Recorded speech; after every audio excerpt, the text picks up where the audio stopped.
اعوذ باللہ من الشیطان الرجیم بسم اللہ الرحمن الرحیم وَإِنَّهُ لَتَنزِيلُ رَبِّ الْعَالَمِينَ، اور یقیناً یہ قرآن پروردگار عالم ہی کا نازل کیا ہوا ہے۔ نزل بہ الروح الامین، اس کو ایک امانت دار فرشتے نے آپ کے دل پر القاء کیا، علی قلبک لتکون من المنذرین، تاکہ آپ بھی اور پیغمبروں کی طرح بد عقیدہ لوگوں کو ان کے انجام آخرت سے ڈرائیں۔ یہ سورہ شعراء کی 192، 93، 94 نمبر کی آیتیں ہیں۔ اس میں یہ بات اللہ تعالیٰ ظاہر فرما رہے ہیں کہ کفار مکہ اس کلام کو کلام الہی ماننے سے انکار کر دیا تھا، اور یہ منزل من اللہ سمجھنے سے انکار کر دیا تھا اس کو، اور اسی بنا پر نبی صلی اللہ علیہ وسلم کی نبوت کا بھی انہوں نے انکار کیا، اس میں شک و شبہ کیا، اور آپ کی دعوت و تبلیغ کے کام میں بھی جو ہے آپ کا ساتھ نہیں دیے، اس کو نہیں مانا۔ تو اس سلسلے میں اللہ تعالیٰ نے تقریباً 7 انبیاء کرام کے واقعات اسی صورت میں بیان فرمائے ہیں تفصیل کے ساتھ، اور یہ بتانے کے لیے کہ دیکھو یہ جو واقعات جو بیان کیے جا رہے ہیں اس کا مطلب یہ ہے کہ یہ کلام الہی ہے، یعنی یقیناً یہ کلام الہی ہی ہے، کیونکہ اللہ کے نبی صلی اللہ علیہ وسلم امی ہونے کے اعتبار سے نہ لکھنا جانتے تھے، نہ پڑھنا جانتے تھے، اور نہ کوئی دوسری چیزوں سے واقف تھے، لیکن ہزاروں سال پرانے یہ واقعات پچھلی قوموں کے من و ان بیان کر دینا، یہ صرف اور صرف کلام الہی اور آپ کے سچی نبوت کی دلیل کے طور پہ ہی ہو سکتا ہے، اس کے علاوہ اور یہ چیز ممکن ہو ہی نہیں سکتی تھی۔ تو اللہ تعالیٰ یہ انہیں جتلانے کے لیے یہ بات کہ یہ انبیاء کے واقعات بیان فرمائے ہیں، اور یہ کہہ رہے ہیں کہ یقیناً یہ جو ہے رب العالمین ہی کی طرف سے نازل کردہ کلام ہے، یہ کوئی انسانی کلام نہیں ہے، اور اس کو لے کر آنے والے یقیناً ایک جو ہے امانت دار فرشتے جبرائیل امین جو ہے لے کر آئے ہیں اللہ کے حکم سے، اور اس کو جو نازل کیا گیا، القاء کیا گیا، وہ آپ کے قلب مبارک پر، آپ صلی اللہ علیہ وسلم کے قلب مبارک کو اللہ تعالیٰ نے پسند فرمایا،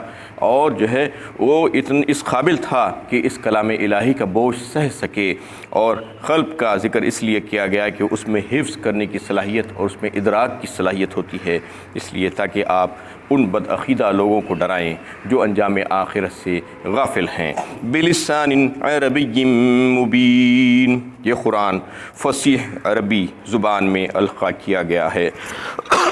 یہ قرآن کی زبان عربی ہے، لہٰذا اس میں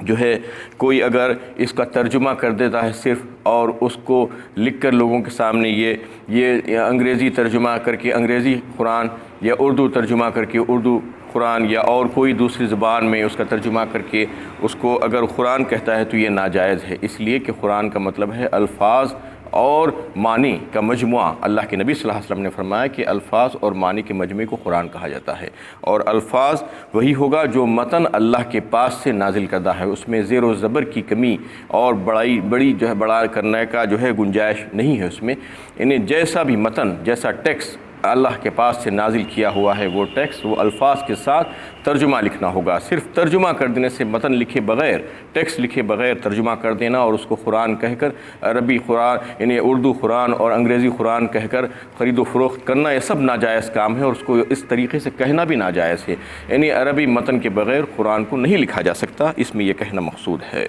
وَإِنَّهُ لَفِي زبر الاولین، اور اس قرآن کا ذکر پہلی امتوں کی آسمانی کتابوں میں بھی موجود ہے۔ اس کا مطلب یہ ہے کہ اللہ کے نبی صلی اللہ علیہ وسلم کی ایک حدیث ہے مستدرک حاکم کی، اس میں آپ صلی اللہ علیہ وسلم نے فرمایا کہ مجھے سورہ بقرہ یعنی پہلے جو کتابیں تھی ذکر اول اس میں سے دی گئی ہے، اور حوامیم اور تواسین اور طٰہٰ یہ صورتیں مجھے جو ہے الواح موسیٰ سے دی گئی ہے، یعنی حامیم سے شروع ہونے والی ساری صورتیں، اور تاسین سے شروع ہونے والی ساری صورتیں، اور طٰہٰ یہ ساری صورتیں موسیٰ علیہ السلام کی جو کتابیں تھیں اس میں سے مجھے دی گئی ہیں،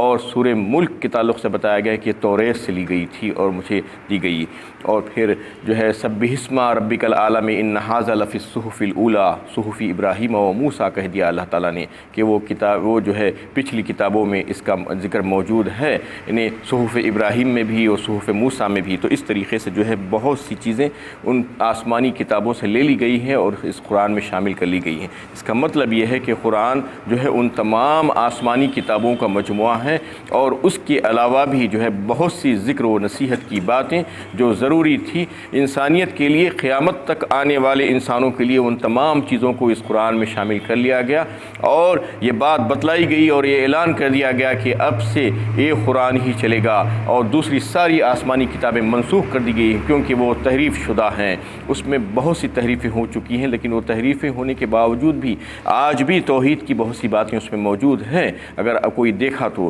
لیکن وہ تمام کتابیں جس میں تحریف ہو چکی ہے اس کو اللہ تعالیٰ نے منسوخ فرما دیا، اور یہ کہہ دیا کہ اب قرآن جو ہے قیامت تک چلنے والی ہے، لوگوں کی ہدایت کے لیے اسی کتاب کو پڑھنا ہوگا، اس کے علاوہ اور کوئی دوسری کتاب انسانوں کی ہدایت کے لیے نہیں ہو سکتی، کیونکہ اس کتاب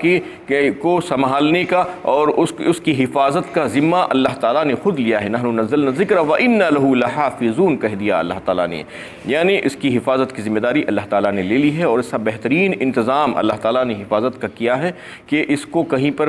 کاغذ پر لکھ کر یا کہیں اور کوئی دوسرا میڈیا استعمال نہیں کیا، بلکہ انسانوں کے سینوں کو اللہ تعالیٰ نے جو ہے میڈیا کے طور پر استعمال کیا ہے، اور لاکھوں کروڑوں حفاظ ہمیشہ دنیا میں قیامت تک رہیں گے، اور چاہے وہ سارے نسخے کتابوں کے لوگ جو ہے دشمنان اسلام جلا ڈالیں، اس سے کوئی فرق پڑنے والا نہیں ہے۔ پھر سے ہزاروں لاکھوں اور کروڑوں لوگ جو ہے اس کو بیٹھ کر انہیں گھنٹوں میں اور دنوں میں لکھ دے سکتے ہیں۔ تو اس طریقے سے اللہ تعالیٰ نے ایسا بہترین انتظام کیا ہے کہ دنیا کی کوئی کتاب کے لیے ایسا انتظام نہیں کیا جا سکتا، کوئی کتاب حفظ نہیں کی جا سکتی، اور نہ جو ہے اس کی حفاظت کی ذمہ داری لی جا سکتی ہے۔ تو اس طریقے سے اللہ تعالیٰ نے اس کتاب کی حفاظت کی ذمہ داری لی ہے، اور یہ کتاب ہی جو ہے قیامت تک چلنے والی ہے۔ اس میں کسی قسم کا کوئی رد و بدل نہیں ہو سکتا، کوئی تحریف نہیں ہو سکتی۔ انہیں لفظی طور پر بھی اور معنوی طور پر بھی، معنوی طور پر اگر کوئی اس قسم کی شرارت کرنے کی کوشش کریں گے تو اللہ تعالیٰ ان کے لیے جو ہے اہل حق لوگوں کو قیامت تک کے لیے جو ہے ایک لوگوں کو رکھیں گے جماعت، اور وہ جو ہے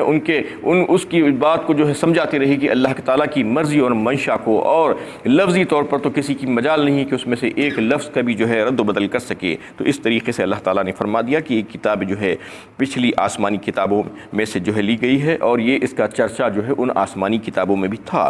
اولم یکن لہم آیۃ ان یعلمہ علماء بنی اسرائیل، کیا ان کے لیے دلیل کافی نہیں ہے کہ بنی اسرائیل میں جو اچھے علماء ہیں وہ اس حقیقت کو جانتے ہیں؟ یعنی بنی اسرائیل کے جو علماء تھے وہ علم رکھنے والے، جاننے والے لوگ تھے، اور ان کے پاس پچھلی آسمانی کتابیں آ چکی تھیں، اور ان آسمانی کتابوں میں اس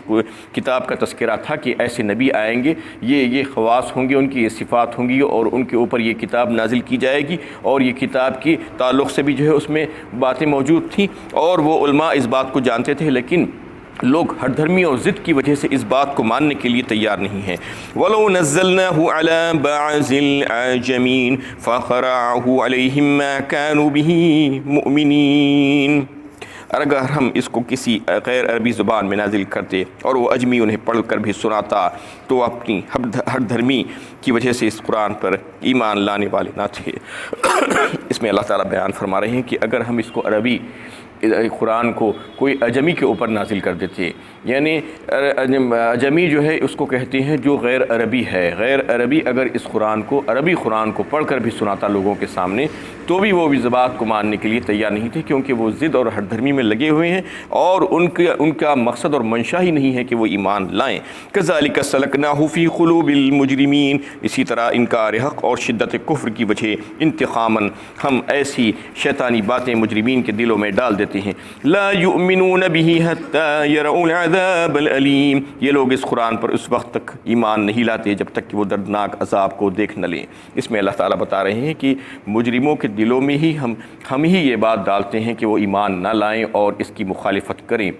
اس کے تعلق سے سورہ فرقان پارہ 19 میں بھی بات آئی تھی کہ ہم جو ہے مجرمین بنا دیتی ہیں۔ وقال رسول یا ربی ان قوم اتخذوا هذا القرآن مہجورا وکذالک جعلنا لکل نبی عدوا من المجرمین وکفی بربک ہادیا ونصیرا، کہا یعنی ہم مجرمین کو بناتے ہیں جو ہر نبی کی مخالفت کرتے ہیں اور ان کے ساتھ دشمنی کرتے ہیں، لیکن آپ کا رب کافی ہے آپ کی ہدایت کے لیے اور آپ کی مدد کے لیے۔ تو اس طریقے سے مجرمین بھی ہمیشہ نبی نبیوں کے خلاف کام کرتے رہے اور وہ جو ہے ایمان نہیں لاتے اور دوسرے لوگوں کو بھی جو ہے اس کی مخالفت کرتے رہتے ہیں، حتیٰ یروا العذاب العلیم، یہاں تک کہ وہ عذاب کو دیکھ لیں، دردناک عذاب کو دیکھ لیں۔ اس کا مطلب یہ ہے کہ عذاب تین صورتیں ہو سکتی ہیں، عذاب کی تین شکلیں ہو سکتی ہیں، ایک یہ کہ مرتے وقت، موت کے وقت، یا دوسری یہ کہ برزخ میں، اور تیسرا یہ کہ قیامت میں۔ یہ تین شکلوں میں سے کوئی ایک نہ ایک صورت تو وہ دیکھ ہی لیں گے، اس وقت وہ ایمان لائیں گے، لیکن ان کا ایمان لانا اس وقت کا جو ہے کافی نہیں ہوگا اور قابل قبول نہیں ہوگا۔